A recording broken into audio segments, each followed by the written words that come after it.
Hey! Welcome back to another episode of Wine and Spirits. I like talking with that southern accent sometimes. Hey, we're going to get into the wine. Yay! Because, got to do emphasis on it. Today, we are drinking Dancing Dragonfly Winery Boogaloo. Yeah. Boogaloo. Yep. Like break-in? Like the dance. It's cool because the winery has every theme. Every bottle has like a dance theme, like the jig or like the ballroom. Like I don't remember what the cha-cha. So this one's the Boogaloo. I don't know how that dance goes, but the Boogaloo. I think it's part of a break dancing because of break-in 2. Is it electric Boogaloo? Yeah. See, didn't even know that. That's all I know. But all right, let's try it. Try it.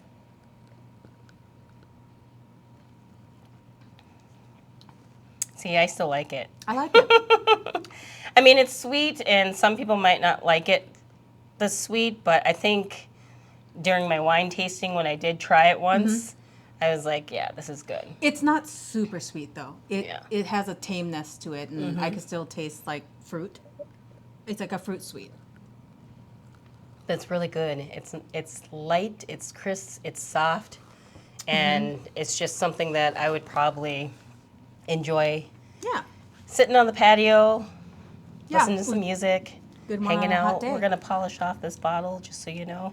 Yeah, so if you want to polish off a bottle, it's Friday, so let's go ahead and get that on. Get your drinks out, put your feet up. Yeah, relax. TGIF. Have a glass of wine with us. Yeah. Say TGIF. What are we talking about today, Myra? Today we are going to do part 2 of our movie discussions. Yes. And today we're going to start off with Gonjiam Haunted Asylum. Yeah. So I have notes, and you have notes. Yes. Yes. Yeah, because we are drinking wine, so we're probably going to forget stuff, so we have to write it down. Yes. And if you haven't seen these films, these are discussions, so there may be some spoilers, which there probably are, because we have a lot to say about things. Yes. But this is not a review, so understand, spoilers are coming. But this is a 2018 Korean film. It's a horror film, and it's about a horror web series crew that travels to an abandoned asylum to live stream. And I actually looked this up, and there actually is a real Gonjiam asylum. Oh.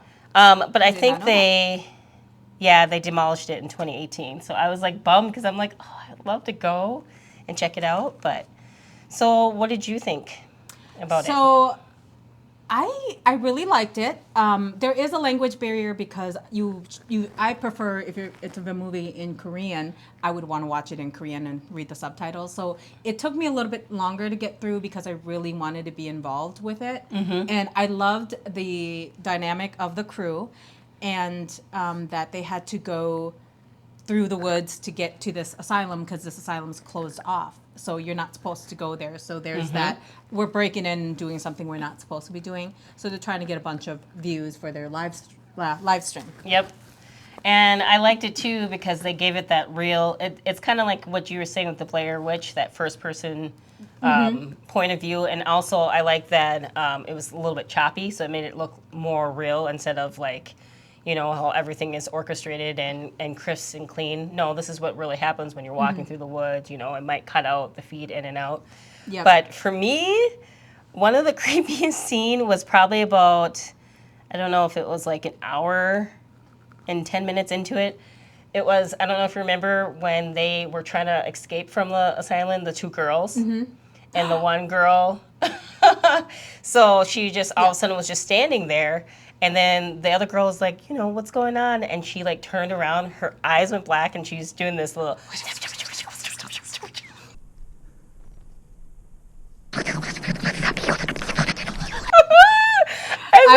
I have that note in here as well. Yes. The creepy, my goodness. The wood scenes are really, they do a really good job of the wood scenes. And it's all like via GoPro attached to them for the most part. So it has a GoPro like attached to them looking at them as well. So like that body cam. So I like that a lot. And then one of the things that I really liked too was the bells.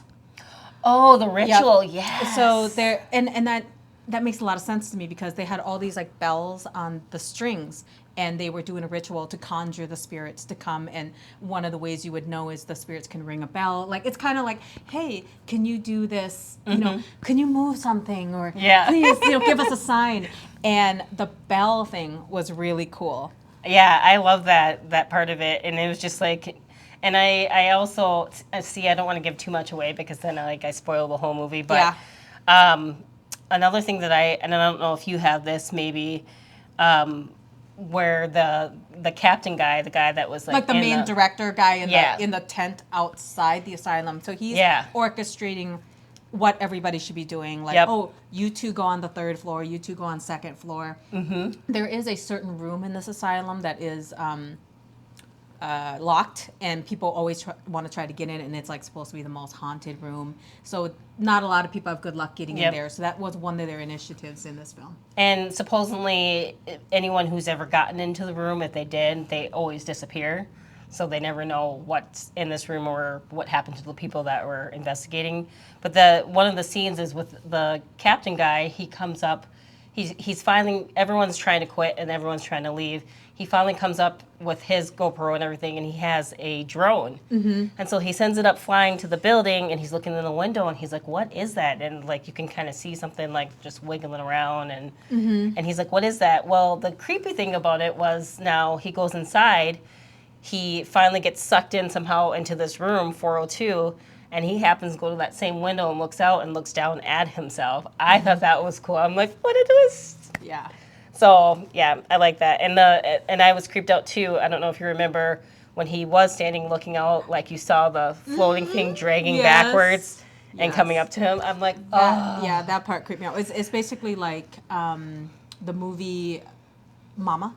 When the little girl's playing with the floating feet. It was like, it's like a person, he's just looking forward, and it's like somebody like bumping into him from behind but slowly coming in because there's a camera angle down there, and then creepy. You see it turn around, and I'm like, no. I know. So I really liked this movie. I thought it was really good. It's jump scares, not a lot. Like it had a good creepiness factor. Maybe one. The only thing, and it wasn't like a real jump scare. It was just like the door slamming while they're talking because you didn't expect it. But I liked little intricate things in there that people wouldn't think of, like when they're in the 402 in the water, and you just kept seeing the hands go like that. Yeah. And then their eyes would go black. That was really cool. I'm like, that's really creative. I love that. Yeah, they did some really great creative things on this movie, and I really liked the flashlight scene with the girl in the room. And it's like not Silent Hill, but like a Resident Evil where she has her flashlight and she sees that creature person, but you're also like, girl, get out of there. Like she would, and it would just sit there, and it's like, I didn't like that at all. That creature reminded me, and I don't know if you guys have seen Silent Hill. There's a creature in there that kind of walks like that, and it spits the ink out onto people. That's what it looked like to me. But like, I like that scare factor of like she's looking away, and it's just like, I don't think I would ever turn my back. No. But she's looking away, and then she looks back, and it's just like, ugh, and I'm like, you're waiting for it to get closer and stuff. Yeah, and she's trying to get to the door, so I would have been like, but I don't know. While her friend's in the corner still making that. Nope. Yeah. Yeah. So I thought it was a really good film. Yeah. So again, it's a real psychiatric hospital. It was built in 1982 in South Korea, closed in 1996 because patients apparently were dying mysteriously, and who wasn't in the director actually tried to sue and stop the film from being shown because it was giving a negative.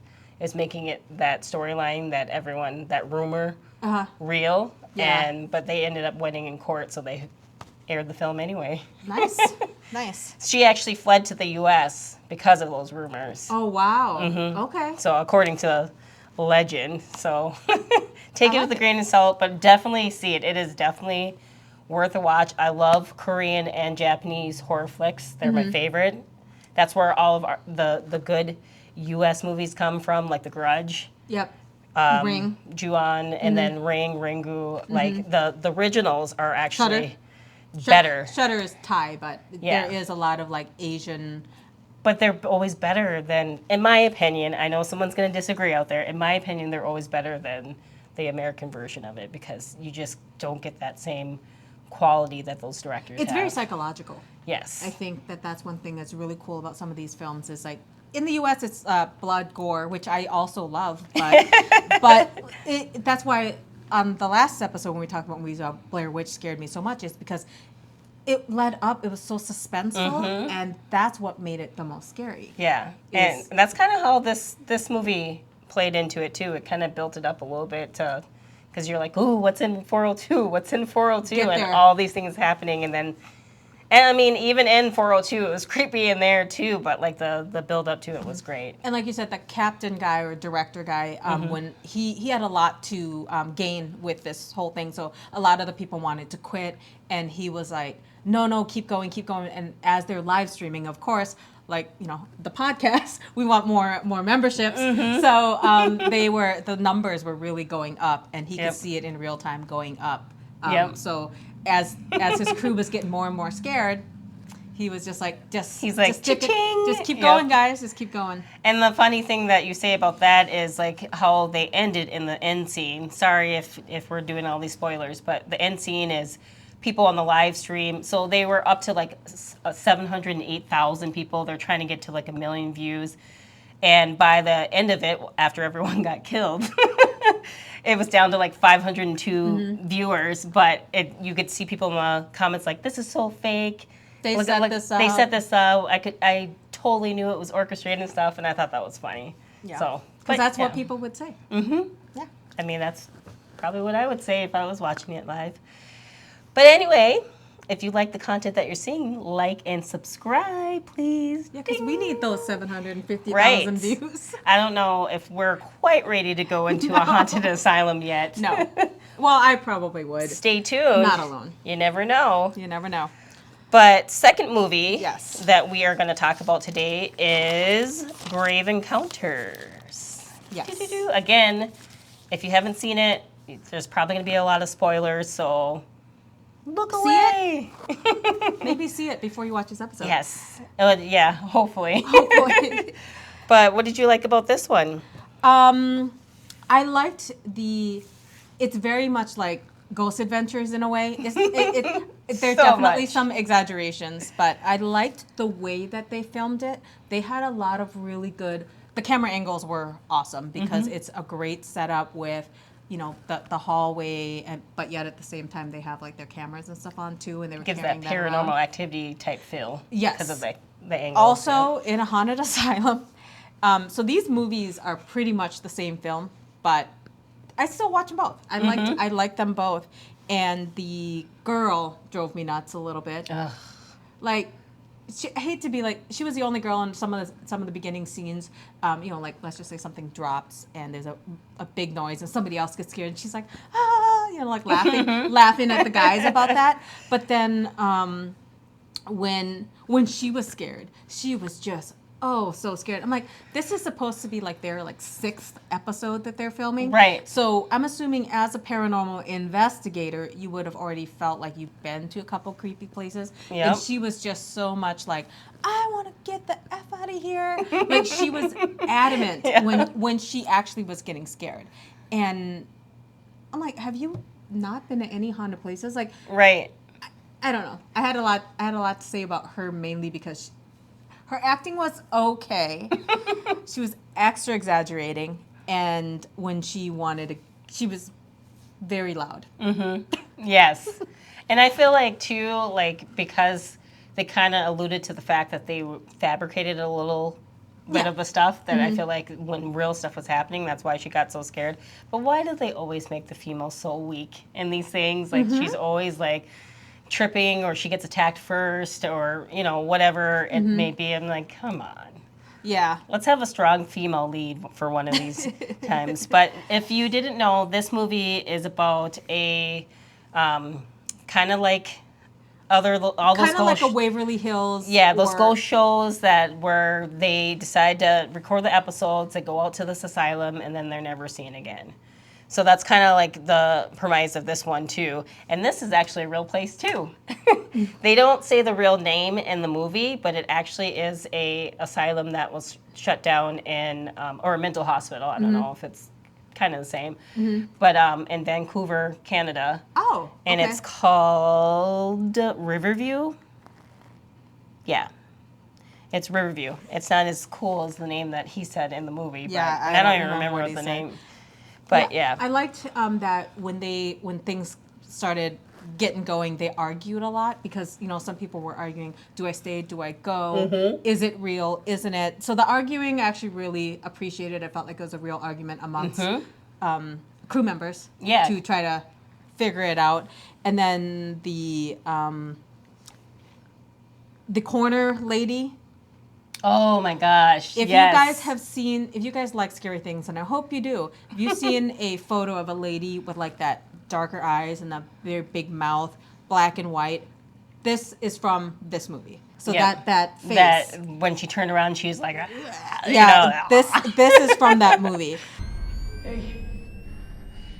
Hey, who are you? How come you're in here?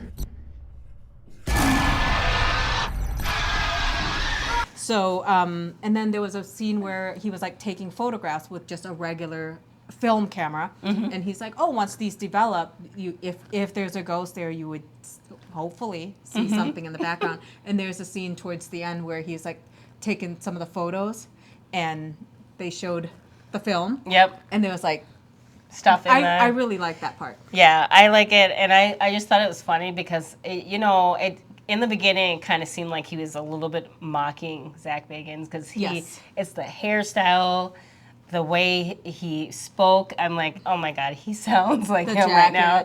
Yeah, everything. He's like, guys, this is a Class A EVP. He sounded exactly like him, and I'm like, he modeled it for sure. That character. But like, they did a really good job with that. I mean, as far as make just the little things, like there wasn't for me, I mean there was jump scares, but like little things that you wouldn't think of, like when they were in that room and all those weird hands started coming out of I thought that was cool. They had a lot more action in this film for Paranormal Activity than Gonjiam Asylum. Yes. But I that's what I liked about this movie. When it got going, it kind of kept going, but there were little subtle things to get you started. Yes. And I feel like Gonjiam took longer to get into it than, because in Gonjiam they were admitting that they were kind of fabricating some stuff that kind of set. There's two guys who were in on it, but the rest of the crew didn't know, so they were kind of making stuff up. They're trying to get real reactions, and they kept wanting to scare the people. And so it took a little bit to get to the real stuff, but this one was just like, bam, like when they like busted through the where they came in, and it just went to another hallway, I was like, oh shit. Yep. So obviously it's the typical asylum where there were experiments being done. It was overcrowded. People were being left to just die, and then there's also the basement with like basically a body chute type of hallway situation. Yep. So they had that too. And the thing that I thought was kind of cool is it kind of reminded me, and I don't know if you've seen the movie. I think it's Rose Red. It's where like it's based off of like the Winchester, Sarah Winchester and stuff in her mansion. How like she was saying the house was talking to her to keep building, and it kept shifting. That's what it kind of reminded me of. Oh yeah. When the halls would shift, or it'd be like I'm just like, this is weird, but I liked it. I liked it too. And they do have a Grave Encounters too. Isn't as good as the first one in my opinion, but I don't think I've watched that one yet, but I do have it up on my queue. It's okay. It's not bad, and it kind of like wraps up some of the stuff, but I wasn't a fan of the ending. The ending was kind of like, what happened to him on the end, right? Like know how he's like cured. Yeah, I'm cured now. Do you know why? Because they did a lobotomy, right? Because that's why he was like he's the like bleeding in the eye. Yeah. He got himself a good lobotomy. I kind of cringed a little bit with the rat eating. Oh yeah, he was really hungry. I was like, geez, they make it look so realistic. He just like bit in there, and you hear the crunch of the bone. I'm like, ooh. I'm like, oh. It was very bloody. I bet you that tasted gross. But yeah, I think that's. because you talked about the creepy ladies. So, oh, and then one last thing I thought was cool was the time lapse, because they were supposed to, get let out at 6, and it showed the time normal for a while, and then it started kind of getting all jarred. But I thought that was a cool little touch where they went into the cooler to get food and it was rotten. Yeah. Kind of like they had been there for years. So another little cool little touch, but yeah. So they were trapped in this asylum. It was always dark. It was supposed to be like 8 yeah. a.m. because sunrise was supposed to be like 7. And they're like, it's 8 a.m. and the sun isn't out. And so different dimension almost. I thought it was really cool. It kind of reminded me of the other side in Silent Hill too. Yeah. Where she ended up and she was in like the foggy dark side and the Ash husband was on the light. Yeah. But yeah, I know, that made me sad too. I'm like, Very no. sad. They're so close. So far. Yeah. So that is what we have for these movies. Yeah. So check it out. They're both very good movies. They're definitely worth. We would recommend them, watching them again. But let's get to that wine rating. All right. Where are we at? Let's see.